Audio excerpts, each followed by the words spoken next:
O dia de hoje, senhora presidenta, é um dia de luta. Antes de tudo, um dia de luta. Estamos aqui não para simplesmente prestar uma homenagem às mulheres no seu Dia Internacional. Estamos aqui para nos associarmos integralmente a esta luta, nos associarmos integralmente a todas as mulheres. Estamos aqui para reafirmar o nosso compromisso histórico com a sua luta, com a sua história e com todas elas. Elas que são maioria no Brasil, quase 52% da população brasileira, 6,3 milhões a mais do que homens. Elas que também constituem a maioria do eleitorado nacional, representando 53% dos mais de 76 milhões de eleitores. Elas que ampliam a cada dia o seu raio de ação, a sua importância, a sua presença no mercado de trabalho e nas funções antes destinadas quase que exclusivamente aos homens.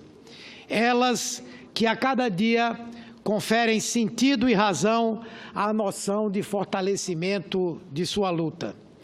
Infelizmente, por mais que tenhamos avançado, ainda compomos uma sociedade que, em sua maioria, não dá às mulheres o valor e o respeito que elas merecem. Os números significativamente majoritários não são suficientes para que tenhamos uma sociedade igualitária, equitativa e que respeite a diversidade de gênero. Pelo contrário, ainda estamos muito longe disso. Temos, sim, uma sociedade estranha, onde aquelas que são maioria, em tudo são tratadas como minoria. Isso principalmente quando se fala em salários, cargos, direitos, igualdade de tratamento. Uma sociedade que faz ainda pior, que permite a violência, os maus tratos, a dominação e o desrespeito para com as mulheres. No mundo inteiro, são incontáveis os exemplos exitosos de mulheres que assumem postos de lideranças, que presidem grandes conglomerados econômicos, que governam grandes países. Aqui no Brasil também, apesar de ser quase um nadar contra a corrente.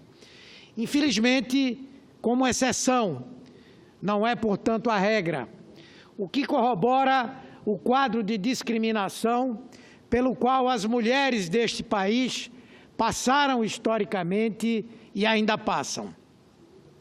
Provas desse paradoxo que nos envergonha e depõe contra nós são as imensas discrepâncias que ainda reinam quando o assunto são as relações trabalhistas com homens e com mulheres. Esta semana foi divulgado o retrato das desigualdades de gênero e raça, levantamento feito pelo Instituto de Pesquisa Econômica Aplicada, o IPEA, com dados da Pesquisa Nacional por Amostragem de Domicílios, a PNAD, do IBGE. E esse estudo nos dá uma ideia do tamanho desse fosso. Ao mesmo tempo, aponta o IPEA, em que o número de lares chefiados por mulheres cresceu de 23% para 40% em 20 anos, elas ainda são obrigadas a uma jornada de trabalho superior à dos homens em 7 horas e meia por semana e ganhando muito menos. Diz um trecho do estudo do IPEA, a escala de remuneração manteve-se inalterada em toda a série histórica, portanto, homens brancos têm os melhores rendimentos, seguidos das mulheres brancas, homens negros e mulheres negras. Um exemplo pronto e acabado da discriminação contra a mulher no Brasil é o caso também da presidenta Dilma, vítima de um golpe parlamentar sem precedente na história brasileira.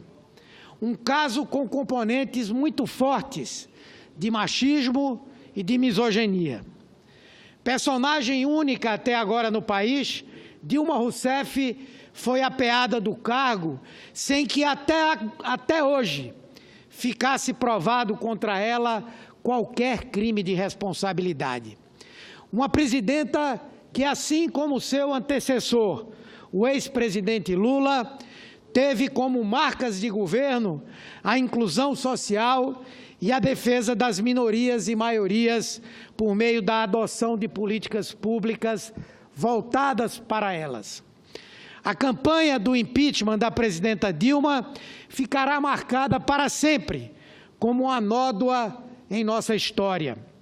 Pelos motivos frágeis apresentados, pelo processo ilegítimo, pelas agressões que foram feitas e levadas ao plenário num processo de votação que coroou o circo de horrores que houve no Legislativo, no Judiciário, na imprensa e com a participação decisiva de um vice-presidente usurpador, sendo esse conjunto alguns dos seus atores mais nefandos. A prova do caráter machista e misógino desse processo foi o próprio governo que foi colocado pelos seus patrocinadores no lugar da gestão de Dilma. Sai um governo eleito por 54 milhões de brasileiros que, pela primeira vez na história, teve à frente uma mulher e uma mulher honesta. E, em seu lugar, entrou um governo sem voto e eminentemente de homens brancos e ricos, como está sendo comprovado até agora. Um governo que, marcado logo de início pela completa ausência de mulheres no seu alto escalão, superou até mesmo o governo do generalíssimo Ernesto Geisel em plena ditadura militar. Dilma Rousseff é, pois, um retrato em proporções trágicas de como o Brasil ainda trata mulheres que ascendem ao que machistas consideram inconvenientes postos-chave.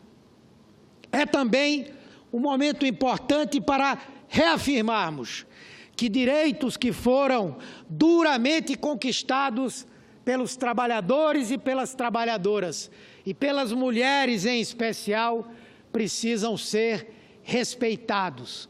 É inadmissível, por exemplo, uma proposta de reforma da Previdência Social que tente elevar a idade mínima de homens e mulheres a um mínimo de 65 anos para ter direito à aposentadoria e, mais ainda, para as mulheres, que todos nós sabemos têm uma jornada de trabalho muito maior do que a dos próprios homens.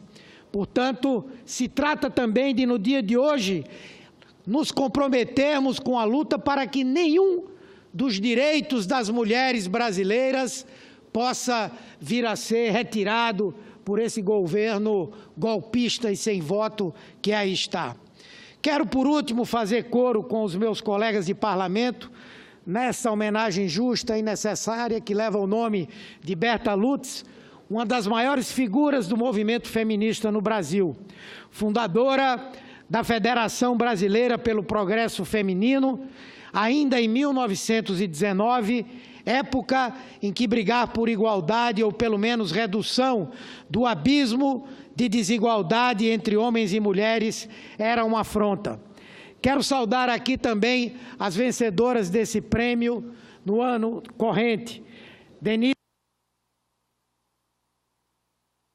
Santiago Santos do Rosário, de Salvador, Disa Gonzaga, do Rio Grande do Sul, Raimunda Luzia de Brito, do Mato Grosso do Sul, Tati Bernardi, que é de São Paulo, e, finalmente, Isabel Cristina, de Aimorés, Minas Gerais.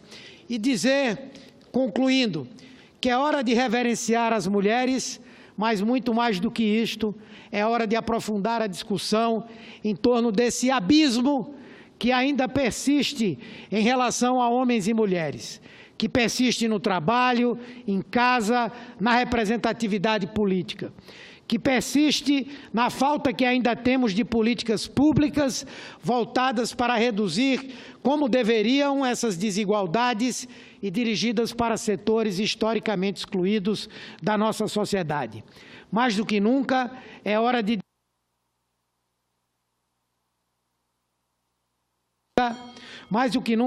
dizer que não aceitamos mais esse tipo de discriminação, que vamos combatê-la com todas as forças. Essa luta, antes de ser uma bandeira só das mulheres, é um dever de todos os seres humanos. Somente assim teremos um mundo e um país mais digno e mais justo. Um país no qual ninguém seja preterido por sua condição social, raça e tampouco por seu gênero. Muito obrigado, senhora presidenta, pela tolerância.